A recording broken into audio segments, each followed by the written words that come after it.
Dumping yard అనేది ప్రజల జీవన ప్రమాణాలకి జీవన పరిస్థితులకి చాలా అవినాభావ సంబంధం ఉంది అధ్యక్ష.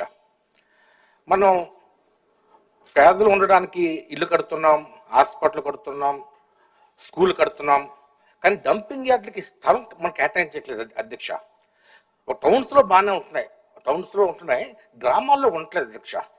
గ్రామాల్లో డంపింగ్ యార్డులు లేకపోవడం మూలంగా అందరూ కూడా ఆ చెత్తని రోడ్డు పక్కన వేయడం, కాలువ పక్కన వేయడం, వీధుల్లో వేయడం, ఈ విధంగా చేయడం మూలంగా అక్కడ విపరీతంగా సాగ్రిగేషన్ చేయకపోవడం మూలంగా అదంతా కలుషితం చెంది దాని ద్వారా అంటు రోగాలు విపరీతంగా వస్తున్నాయి అధ్యక్ష.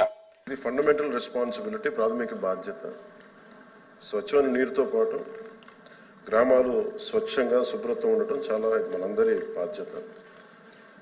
ఓకే, ఈ ప్రభుత్వం రాగానే గౌరవ సభ్యులు లేవనెత్తింది అసలు ఇంత చెత్త కలెక్ట్ అవుతూ ఉంది. మెయిన్ మనకున్న సమస్య మనకి సరైన స్థలాలు లేవు దానికి సేకరించడానికి.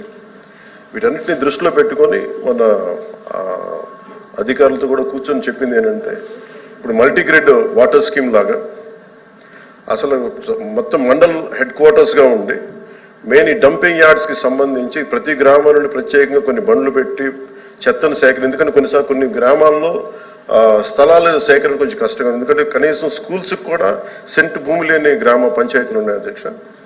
అందుకని ప్రత్యేకించి మేము ఆలోచిస్తుంది ఏంటంటే, ప్రతి ఒక 10-12 గ్రామాలని ఒక ఉమ్మడిగా తీసుకొని వాటికి సంబంధించి ఒక కామన్ డంపింగ్ యార్డ్ని తీసుకొని ప్రతిపాదన చేస్తున్నాం అధ్యక్ష.